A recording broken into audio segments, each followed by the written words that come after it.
Hello everybody, welcome to another edition of the Auto Doctor Show. My name is Lawade and I'm the host of the show, and here with me is the co-host Anthony. Hi, good morning. It's nice to be here.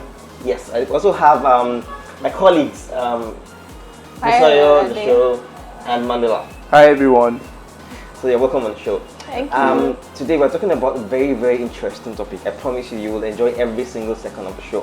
Okay, so we'll be talking about mechanic tricks that you should not fall for.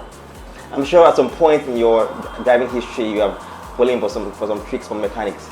So I've heard some of my clients say that mechanics are all criminals and liars and thieves and stuff like that. But today we'll expand on this topic. Now the first thing I'd like to talk about is people say that mechanics try to expand the problem, to scare the clients into paying plenty money. So how true is that? Let me ask our guest in the house, Money. Have you experienced something like that? I would say that is relatively most true because of the way customers are shielded from the scientific process of knowing what is wrong with a car. So for example, the idiot light in the car, which is called the check engine light, you can build a lot of things based on the fact that your check engine light comes on. You would agree with that? Yeah, true. So sometimes the mechanic will tell you that, my chairman, this problem is very massive. Leave the car for 2 days. Meanwhile, it's a small problem. Have you experienced whereby the mechanic scares you into thinking the problem is really massive, and then your car stays there for 2 days, and then you pay very exorbitant amount of money to repair? Yes, definitely. I think I've experienced that. And interestingly, what happened was after taking the car back home, another mechanic came and said, "Oh, you've not done what you're supposed to do. Wow. You just left your car there for 2 days and you've been paying so much." So yes, I think I don't know. I think it's a normal thing in the market. Well, what I would say is we need as car users, right, to have at least a little bit of knowledge on how our car functions. Every car has the owner's manual, right? So by going through the owner's manual, there's a little, a little more you can really know on how a car works. So basically, all cars, be it a Toyota, be it a Honda, be it a Mercedes-Benz, right, they all work the same way, just that maybe they have different ways of getting to the same, point, But then, as car users, we should try as much as possible to really come abreast or really try to know more about the cars we drive, because it will go a long way. Because take it for instance, if a mechanic is telling you that, okay, your check engine light is on and the rest, there are little DIY tools you could easily check, scan, and then just really you can even point the mechanic in the direction he should go. True. And by doing that, you see that the mechanic starts being apprehensive because he knows that area or that point where he would extort money from you you've blocked it. So I think it's really a good thing for us to really know more about our cars. But then we are here to expose those things that mechanics do. But really, like, how often do we actually read the manual? Wow. Yeah, because I don't think Never. I've ever.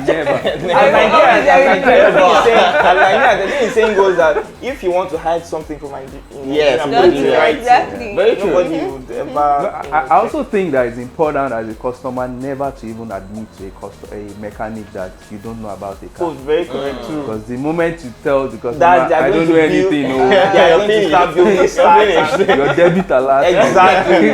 And you might be surprised at what is disturbing the car. Might just be one very tiny thing, and it won't take up to 1 hour fixing, and then you're on your way. Now just imagine you take your car to the mechanic to fix the problem, and then the mechanic just does it in 5 minutes and then says, "Come on, pay me 20k." Exactly. Definitely you will say never. No. Why would So what do you do now? Why Exactly. Exactly. That's another thing. So now they have devised a means whereby, okay, let me just magnify the problem so that when I say 20k, you will not admit. So that means the customers are also responsible for the mechanics behaving like that. True. So how do you expect us to react as customers?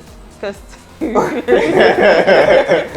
of all, there's this ideology like we like pricing things, right? Which I really don't fault, right? Because we can always get best bargain, right? You can do a good job. You can have a good job done on your car with the best price possible. That's where the pricing comes in. But then as a mechanic, we need to, as much as possible, try to be very honest, try to be very professional in what we do. Like you said, it's very correct. If like I'm a customer, I bring a car to a mechanic and in 5 minutes I've solved the problem, you will know that the customer will be like, and I'm billing him like maybe the part alone, part alone is like 50k, and then my labor on it is like 15k. You're like, what did you do in 5 minutes? Exactly. That, you know? So that's the reason why you see some mechanics go and come back in the evening. Exactly. And what they want to do is just very small, it's a very tiny thing, you know, go and come back in the evening. And when you try to wait for them or wait for your car, you'll see they'll be dilly-dallying, they'll be running up and down. At the end of the day, nothing, they're just trying to waste your time in order to make sure that you bring out money. And I think the way the market is in Africa generally, it kind of encourages this behavior. The car parts itself that you are replacing are not, most of them are not standard. True, very correct. So they don't have standard pricing. Yes. So it depends. So a lot is left on your ability to negotiate. You understand? So there's no place customers can also go to have standardized pricing for a particular product. I really want to go to Ladipo exactly, and I really start scouting. And I really even agree with you, because you know the typical roadside mechanic believes that the Tokumbo parts are the best, right? Yeah. And there's a huge gap between an average mechanic and dealership, right?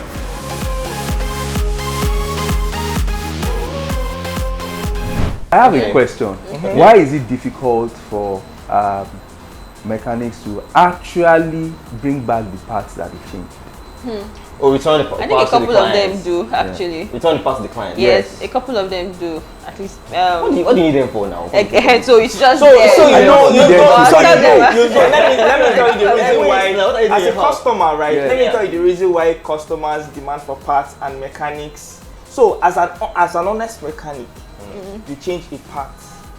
You understand? I agree that sometimes you might keep the part so that if it piles up, you can sell it as scrap. But then, if a customer, and on the other hand, when the customer is demanding for parts, I'm almost 100% sure that he's not going to use the part for anything, but he wants to be sure that part you put was replaced. And guess what?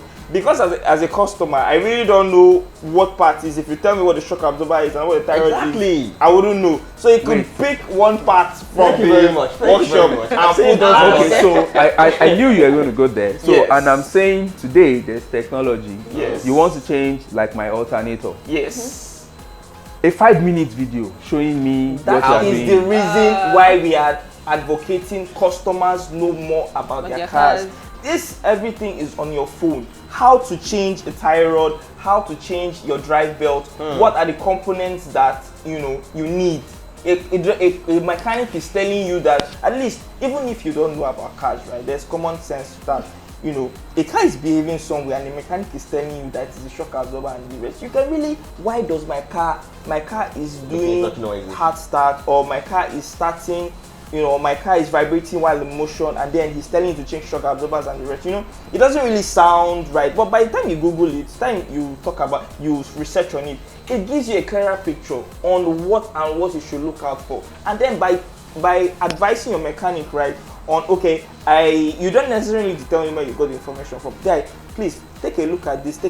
By doing that, the mechanic already knows without you telling him that you're knowledgeable of what happens with your car, and he'll be very careful, in order not to do what is wrong, and what to affect him in so customers should have to be street smart. They have to. Yes, somehow. A good knowledge of your car, very important. To an extent, right? To an extent.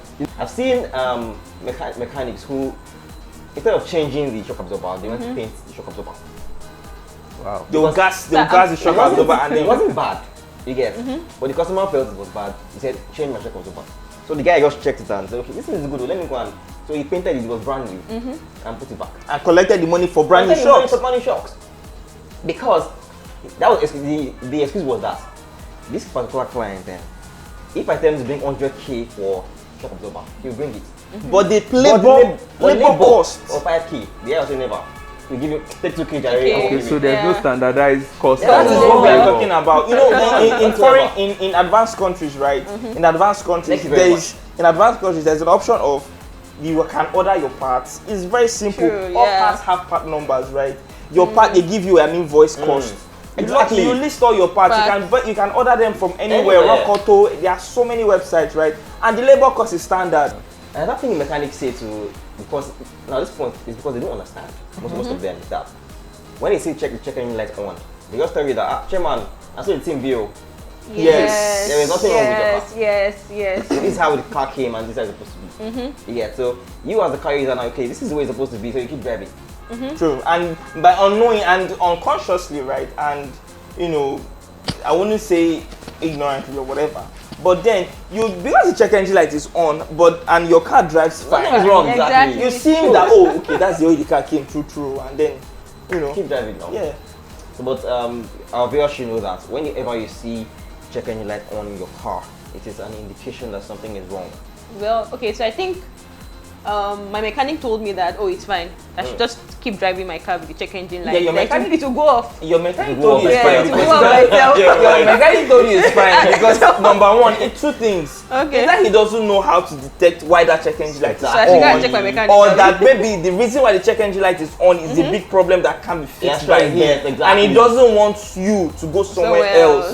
That's like he will tell you that, oh, it's always that check on, engine light and my is car is moving fine. and it's moving fine, Yeah, so- you know, so you will keep driving the car like that. Thank you for watching this episode of the Auto Doctor Show. This show is sponsored by AutoCheck Africa, your 360-degree automotive solutions company. With AutoCheck, you can apply for a car loan and get access to several finance partners. To apply, just visit www.autocheck.africa. Think hard, think AutoCheck.